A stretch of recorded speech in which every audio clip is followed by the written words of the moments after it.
मान्यवर आरोप पत्र दायर करने के लिए पुलिस अधिकारी आगे की जांच चालू है, आगे की जांच चालू है, आगे की जांच 6-6 साल अब नहीं कर पाएंगे।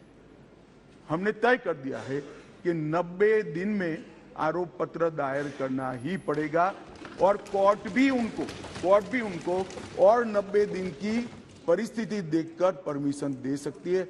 180 दिन में आपको जांच समाप्त कर ट्रायल के लिए भेज देना पड़ेगा। इससे बहुत बड़ा फर्क होगा।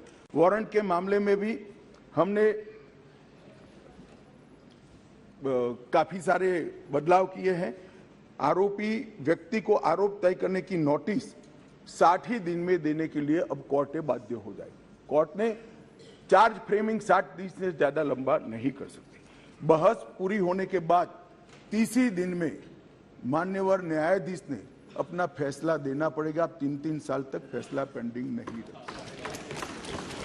कई सारे जज ऐसे पूरी सुनवाई कर देते थे और फिर बाद में ट्रांसफर हो जाती थी या रिटायर्ड कर जाते थे और ट्रायल फिर से चलती। अब ऐसा नहीं होगा।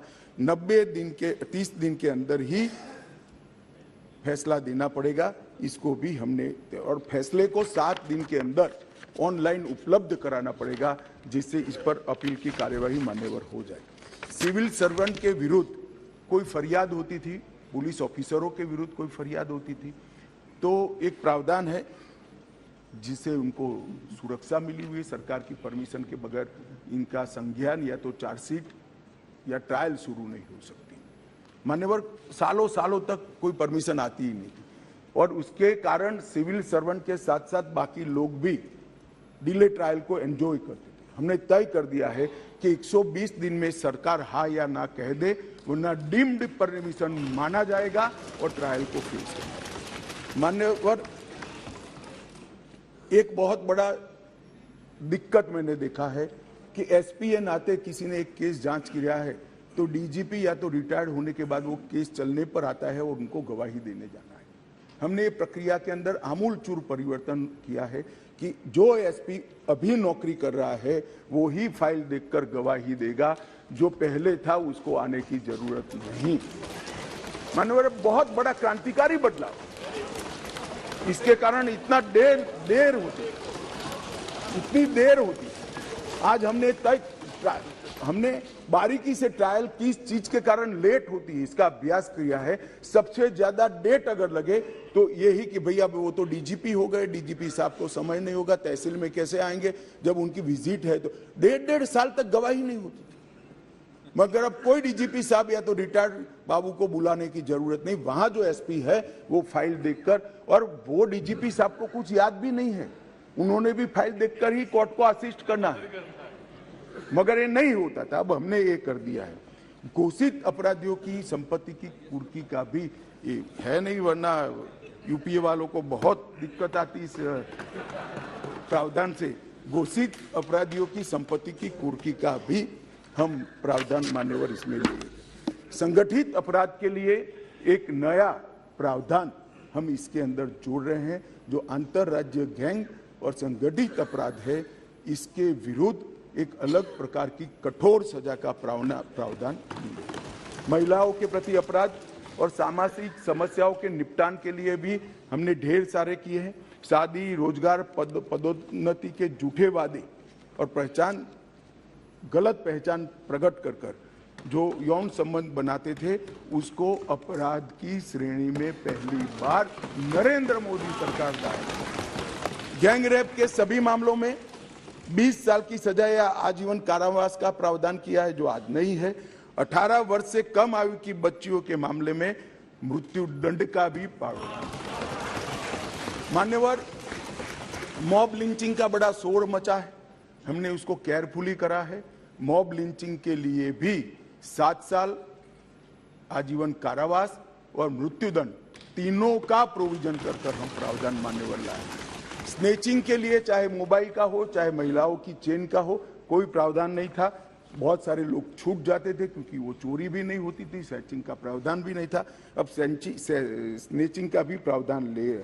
मान्यवर, एक 324 इसमें गंभीर चोट के कारण निष्क्रियता की स्थिति हो जाती थी। मानो कोई अपाहिज हो गया, ब्रेन डेड हो गया, मृत्यु नहीं हुई, पूरा पैर कट गया, हाथ कट गया, तो भी 7 साल की सजा थी। और किसी को थोड़ा लगा, रिपेयर होकर 1 सप्ताह में अस्पताल से बाहर आ गया, तो भी 7 साल। हमने दोनों को अलग कर दिया।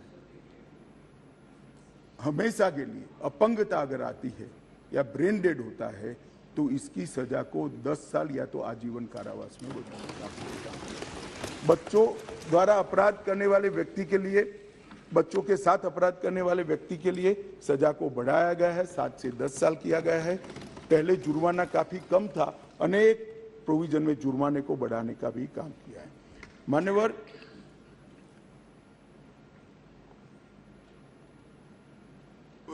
अपराधियों के विरुद्ध जो भाग जाते थे इसके लिए भी 10 साल की सजा का लाया है, प्रावधान लेकर आए हैं। सजा माफी को पॉलिटिकल यूज करने वाले बहुत किस्से आते थे। अब हमने कह दिया है कि अगर किसी को सजा माफ करनी है तो मृत्यु की सजा को आजीवन कारावास में बदल सकते हैं। आजीवन कारावास की सजा को 7 साल तक ही माफ कर सकते हैं। 7 साल के कारावास को 3 साल तक ही माफ कर सकते हैं। किसी भी गुनहगार को, अभी बिहार में कुछ मामले आए हैं सामने, इसी प्रकार से राजनीतिक रसूख वाले लोगों को छोड़ा नहीं जाएगा, उनको भी सजा भुगतनी पड़ेगी। इसका भी प्रावधान मान्यवर हम लेकर आए हैं। मान्यवर, राजद्रोह पर ये अंग्रेजों ने अपने शासन को बचाने के लिए एक कानून बना था। मैं इस सदन को कहना चाहता हूं, एक ऐतिहासिक निर्णय इस सरकार ने किया है। राजद्रोह को कंप्लीटली हम रिपील कर रहे हैं, कंप्लीटली। यहां लोकतंत्र है, सबको बोलने का अधिकार है। राजद्रोह को हम कंप्लीटली रिपील कर रहे हैं मान्यवर। और इस कानून में इसके साथ साथ अलगाव, सशस्त्र विद्रोह, विध्वंसक गतिविधियां, अलगाववाद, भारत की संप्रभुता, एकता को, अखंडता को चैलेंज करना, ये सब को कानून के अंदर किसी न किसी दाएं बाएं तोड़ मरोड़ कर जोड़ते थे। इसका कोई स्पेशल प्रोविजन नहीं था, टेररिज्म की व्याख्या ही नहीं थी। पहली बार अब इसकी व्याख्या हो रही है और जुड़ी संपत्ति को कुर्क करने का अधिकार भी नहीं है।